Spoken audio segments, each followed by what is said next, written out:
The morning sun filtered through the dusty windows of Maggie's diner, painting golden streaks across cracked linoleum floors and worn-out leather stools.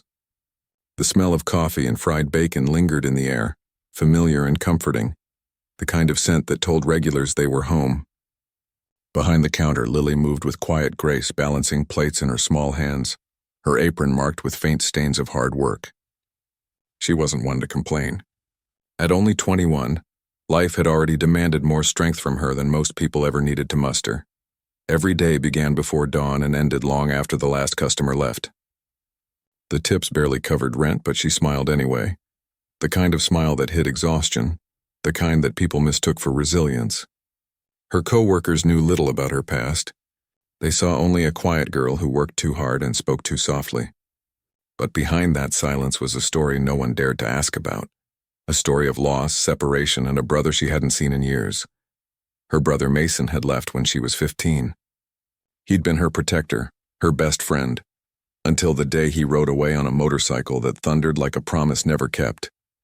Rumors had trickled back over the years, that he'd joined a biker club, that he'd changed, that he was dangerous. But Lily refused to believe the worst. Somewhere in her heart she still carried his laughter, the sound of a boy who once told her, "I'll always have your back." Life had since become a rhythm of routine. Open the diner, serve the regulars, count the tips, and walk home alone. It was simple, almost peaceful. Until that night. It was late, close to midnight, poisting when three men stumbled into the diner, loud and careless. Their laughter cut through the quiet hum of the radio.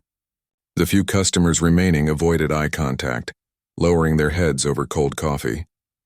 Lily, tired but polite, walked over with her usual gentle composure.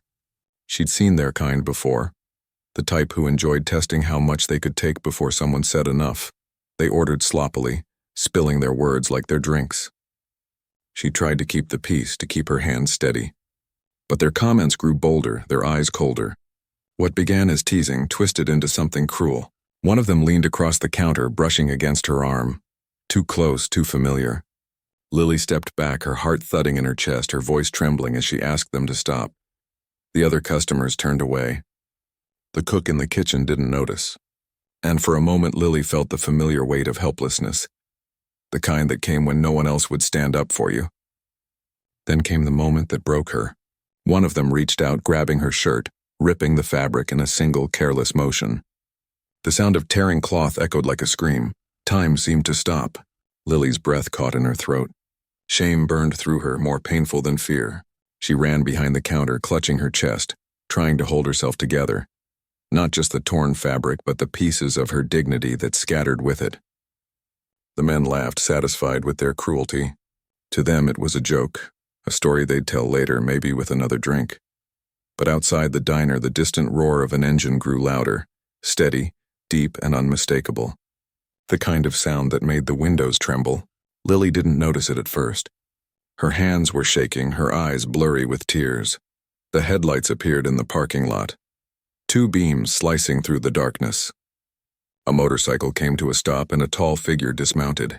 The doorbell above the diner door jingled softly as he stepped inside. The air shifted. Conversations froze. The laughter died. He wore a black leather jacket with the Hells Angels emblem across the back. Bold, unmistakable, feared. His presence filled the room before he even spoke. He scanned the scene, the frightened girl behind the counter, the three men smirking at a table, the torn fabric at her chest. Lily lifted her eyes, and for a moment, her heart forgot how to beat. She knew that face, older now, harder but familiar. The same piercing eyes, the same jaw she'd seen in old photographs she kept hidden under her bed. Her brother, Mason. He didn't smile. He didn't speak. But something in his gaze said more than words ever could. The men shifted in their seats, suddenly unsure, suddenly small. Lily's tears fell quietly, a mix of relief and disbelief. After years of loneliness, after endless nights of wondering if he even remembered her, he was here. But behind that relief, something darker stirred. Because Mason wasn't just her brother anymore. He was a Hell's Angel, and men like him didn't just show up. They arrived for a reason outside.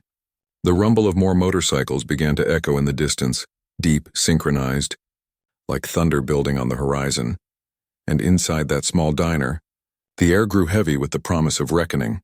The night pressed against the diner windows, heavy and unrelenting.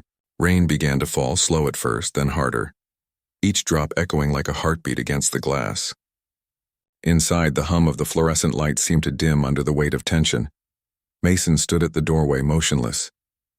The leather of his jacket glistened faintly from the mist outside, and the smell of gasoline followed him in, sharp and cold. He didn't need to speak.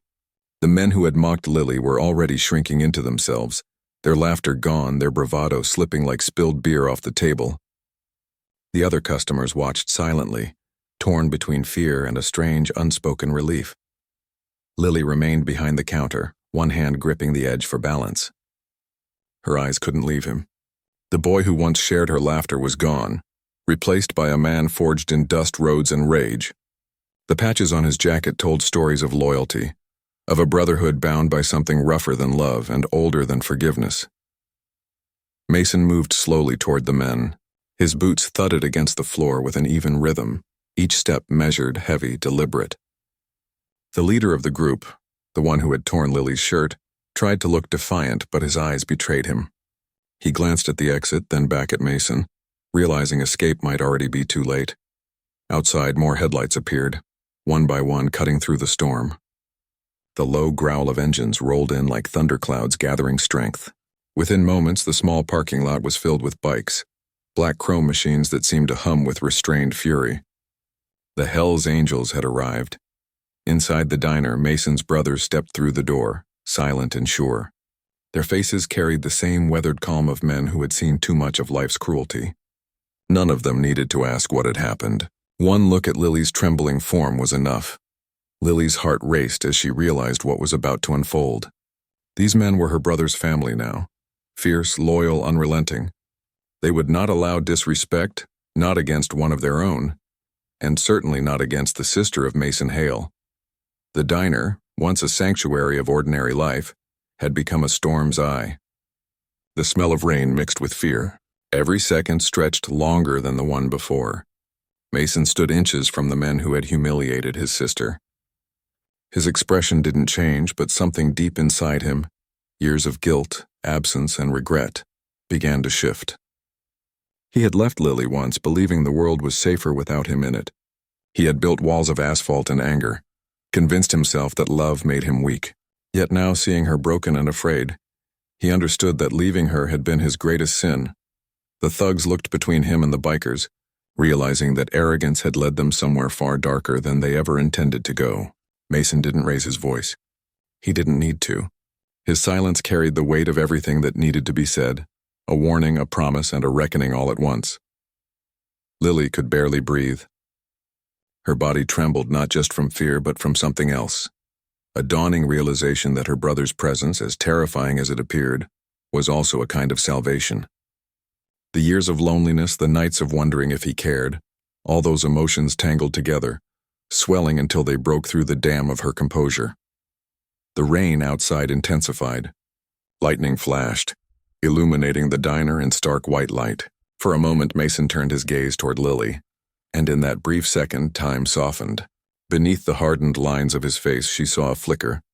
The boy she once knew, buried deep beneath layers of scars and choices. He turned back to the men, his fists tightening slightly. But instead of violence, something unexpected filled the room. Restraint. He stood still, letting silence punish them more deeply than any blow could. It was a silence that demanded reflection, that forced the guilty to face themselves. Then, as quickly as they had arrived, the bikers began to move. Not toward the men, but toward Lily. One of them gently placed his leather jacket over her shoulders, covering the torn fabric. It was an unspoken act of respect, an offering of protection. The men who had hurt her could only watch, paralyzed by the weight of their own shame.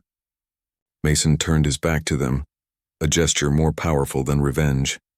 In that moment it was clear they were beneath him. The world had already decided their punishment. Lily's eyes followed him as he walked toward the door, the sound of rain blending with the low rumble of engines outside. She wanted to call out to bridge the gap of years, but her voice was gone, trapped somewhere between gratitude and grief. Mason paused at the threshold, glancing at the darkness beyond. For a heartbeat, it seemed like he might leave again, disappear into the storm the way he once had. But something held him there. The diner lights reflected in his eyes, flickering like memories he couldn't outrun. Outside, thunder rolled again, not of violence but of change. Lily stood still, clutching the jacket around her. The warmth of it, the scent of leather and rain, carried the faintest trace of home. For the first time in years, she didn't feel alone. And yet, as Mason looked back once more, his face unreadable, she knew this wasn't the end. His return had awakened something, old wounds, buried secrets, and a reckoning that hadn't yet come. Because sometimes fate doesn't just bring people back together. It tests what they've become since they fell apart. And outside the diner, as the engines roared to life, the storm showed no sign of passing. The storm faded by morning, leaving the sky washed pale and tired. The world outside the diner looked clean again, as if the rain had tried to erase what happened the night before. But some stains, Lily knew, never washed away. She stood alone by the counter, her brother's jacket still draped over her shoulders. It was far too big for her, heavy, smelling faintly of leather, smoke, and the road. It carried the weight of years she hadn't lived beside him, of choices she hadn't understood. It was the closest thing she had ever felt to safety and distance at the same time. The diner opened late that day. The manager had offered to close it entirely, but Lily refused. Work kept her steady. Work stopped her from thinking. And yet, every clink of a coffee cup, every scrape of a chair, brought her back to that night, to the sound of tearing fabric, the flash of headlights, and her brother's eyes when they found hers again. He hadn't stayed. After the thugs fled, Mason and his brothers had vanished into the rain as silently as they'd come. No words, no explanations, just the roar of engines fading into the distance. She should have felt anger, maybe even relief. But instead, there was an ache she couldn't name, something raw and unfinished that pulsed beneath her ribs. For years, she had tried to forgive him for leaving. She'd told herself he had his reasons. But seeing him again and the power in his silence, the danger in his presence, and it made forgiveness harder, not easier. She no longer knew who he was, and yet she couldn't stop thinking about him.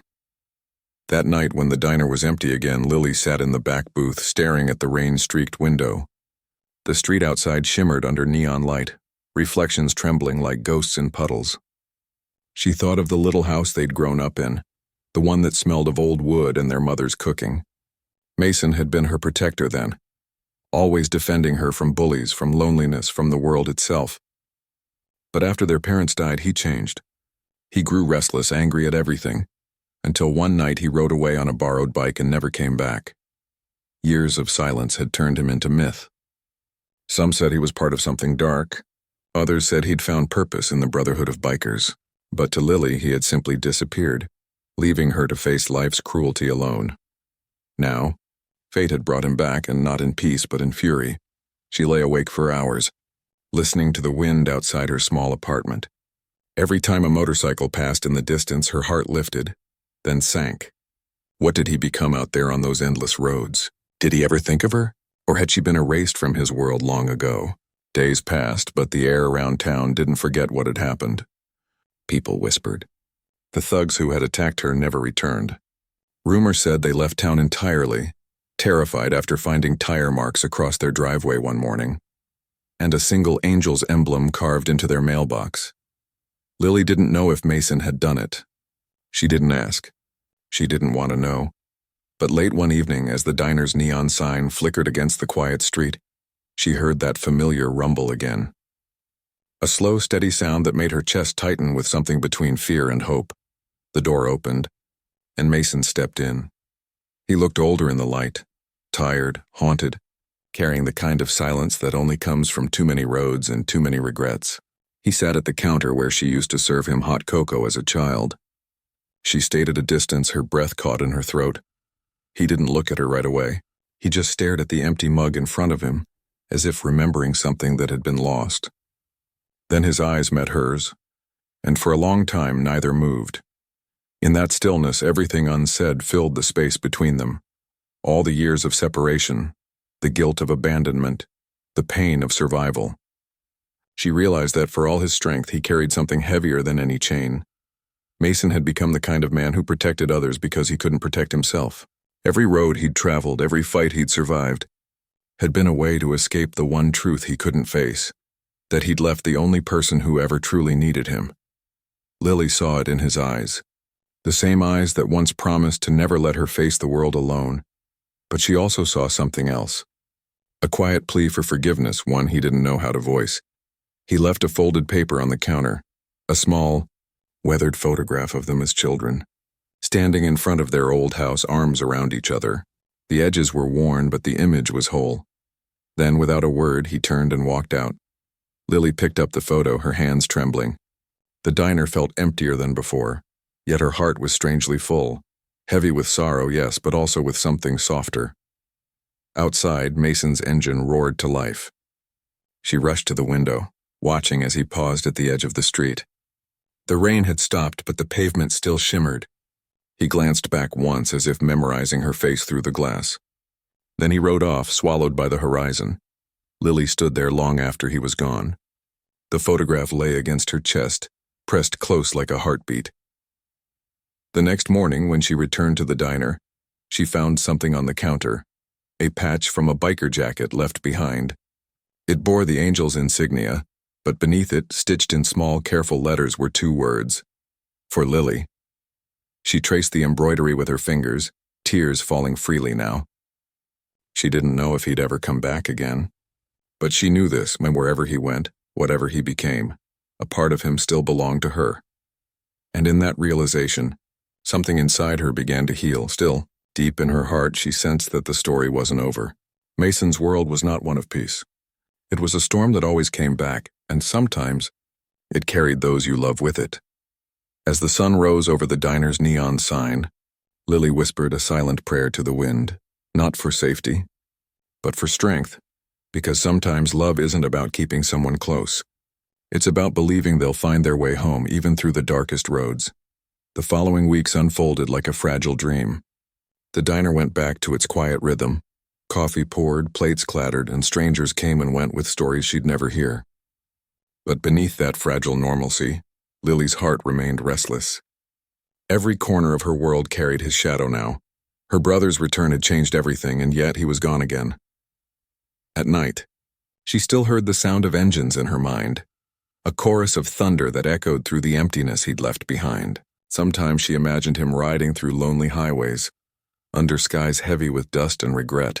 She wondered if he was at peace, or if peace was a thing men like him had long stopped believing in. Mason, somewhere miles away, rode with his brothers across a stretch of desert road that shimmered under the unforgiving sun. The wind tore at his face, and the roar of his bike was the only sound that could drown out his thoughts. Around him rode the men who had become his family, men with their own ghosts bound by a silent code of loyalty and pain. They called themselves a brotherhood, but Mason knew it was more than that. The Hells Angels were a collection of broken souls, all running from something. Some from war, some from loss, and some, like him, from love they didn't know how to hold. The road gave them purpose. It didn't forgive, but it distracted. Every mile was a confession, every turn a prayer. Yet even among the roaring engines, Mason carried a weight that no wind could lift. The image of his sister's trembling face that night at the diner. The way she had looked at him, with fear, with love, with the unspoken question he'd been avoiding for years. Why did you leave me? He had no answer. The road stretched endlessly, a gray ribbon cutting through empty land.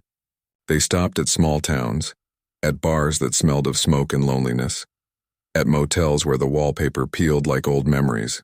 Mason said little. The others noticed. They had seen that look before, the look of a man torn between two worlds.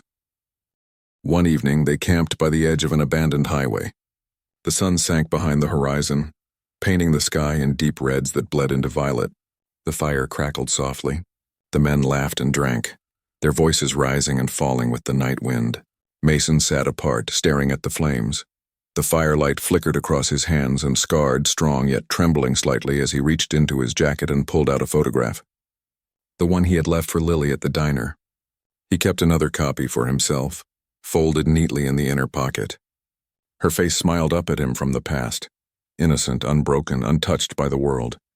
He realized that in protecting her by leaving, he had condemned her to face the world without him. What he had thought was mercy had been abandonment, and now, the roads he traveled felt more like penance than freedom. One of the older riders, a man named Burke, sat beside him. Burke had eyes that carried entire lifetimes of loss. He didn't ask questions, and he never did. He simply handed Mason a flask, nodding toward the open road beyond the fire. Burke had once told Mason that every man on the road was looking for something they'd lost, and the only way to find it was to stop running. Mason had never listened, until now. That night, as the fire burned low, Mason made a quiet decision. He would go back, not to the club, not to the fights, not to the miles that numbed him, but to her. To the only part of himself that still felt human. But fate, as it always did, had other plans. The next morning, as the bikers rode into a nearby town for fuel, trouble found them. A rival crew, younger, reckless, trying to make a name for themselves, crossed their path. Words were exchanged. Cold stares turned sharp, and soon the air was heavy with the promise of violence. Mason tried to de-escalate, but the road was full of men who didn't know peace, only pride. Within minutes, the situation exploded. Engines roared, fists swung, and the quiet town was filled with chaos. Mason moved through it with precision, protecting his brothers, fighting not for glory but for survival. When it was over, one of his own lay bleeding. The sirens echoed in the distance. They had to leave, fast. Mason stayed behind just long enough to drag his wounded friend to safety, before disappearing down the side roads only he knew. That night, as the club regrouped miles away, Mason sat in silence, his knuckles raw, his mind burning. The violence was supposed to be behind him. He had promised himself never to bring it near Lily again, but he now knew, as long as he wore the angel's patch, as long as the road called him brother, peace was a lie.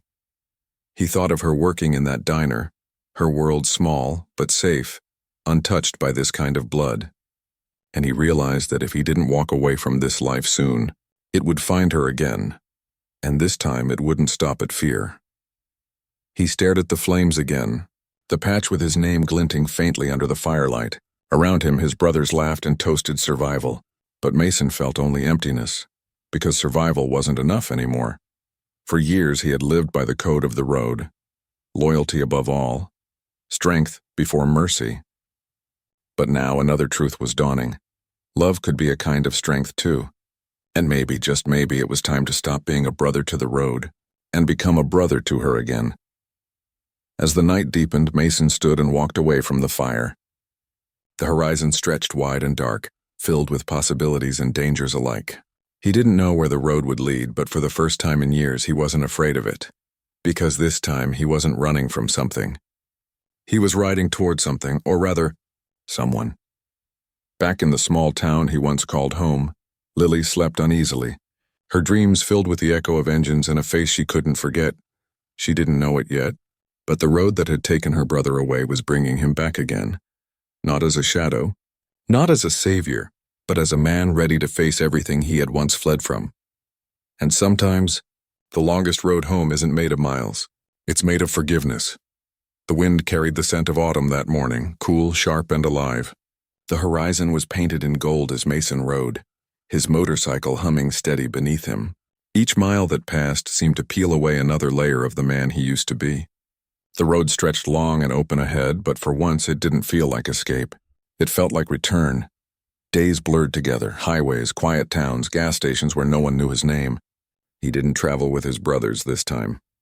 He'd left them quietly before dawn, leaving behind his jacket with its Hell's Angels patch folded neatly over his seat. They would understand. The road had given him everything, and taken just as much. It was time to pay his last debt. As he rode, memories came like flashes of light between shadows. Lily's laughter when she was little, their mother's voice calling them in for dinner, his father's hand on his shoulder before the world turned hard. He had spent years trying to bury those moments beneath miles of noise and smoke. But they had always followed, waiting for him to slow down. Now, for the first time, he let them catch up. The road led him back to the diner just as evening fell. The neon sign flickered weakly in the growing dark, the same hum that had filled the air that night months ago. Through the window he could see her. Lily, clearing tables, her movements soft, deliberate. She looked stronger somehow, more sure of herself, as if the storm she'd survived had reshaped her into something unbreakable. Mason parked his bike across the street and sat for a long moment, watching through the glass. He wondered if she would forgive him, if she could. Inside, Lily wiped the counter, lost in thought. The diner was nearly empty, the hum of the refrigerator the only sound. Then she heard it, that familiar low rumble that stopped her heart for just a second. Her hand froze. Slowly, she turned toward the door. Mason stepped inside. No jacket, no emblem. Just him, tired, road-worn, but somehow lighter. The air between them was thick with everything unspoken. He didn't need to say a word. She saw it in his face, the apology, the regret, the years of absence carved into the lines around his eyes. He sat at the counter again, the same seat as before. And this time she walked to him without hesitation. There was no fear now. Only the quiet understanding that pain shared was lighter than pain carried alone. The diner light flickered once, soft and pale. Outside, the street was empty, peaceful. In that silence, Mason thought about all the lives that get lost in the noise of the world. People running from grief, from guilt, from the people who once gave them love. He realized how many times he had mistaken distance for strength. He had thought the road made him free, but freedom without peace was just another kind of cage. He looked at his sister and saw not the little girl he'd left, but the woman she'd become. One who had built her life from the quiet ruins he'd left behind. And for the first time in his life he felt small in the best way. Humbled, forgiven, home. Lily poured him coffee, the same way she used to when they were kids pretending to play diner at the kitchen table. The simplicity of it nearly broke him.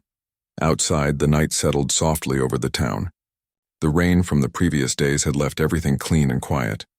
They stayed like that for a while, two souls who had taken different roads only to end up in the same place again. Not as who they once were, but as who they needed to become. When Mason finally stood to leave, she didn't stop him. She didn't need to. Because this time he wasn't walking away. He was moving forward, toward a new kind of life. One where he could be both a protector and a man at peace with his own past. He stepped outside, breathing in the night air, feeling the wind brush against his face like forgiveness. The stars hung low and endless above him, the same sky that had watched over every road he'd ever ridden. Before he left, he turned back to look at the diner one last time. Lily stood in the doorway, the warm light framing her like the last piece of something whole. In her eyes he saw no judgment. Only love, quiet, steady, unconditional. He nodded once and she smiled, small, but real. Then Mason walked into the darkness, no longer running, no longer lost. The sound of his footsteps faded down the street, blending with the night wind, and for the first time in a long, long while, both of them felt free. Sometimes, the hardest road we travel isn't the one made of asphalt and distance. It's the one that leads us back to the people we've hurt. The promises we've broken and the love we thought we'd lost. Forgiveness doesn't erase the past, but it allows the future to begin. And in the end, it's not the road that defines us, and it's the courage to find our way home.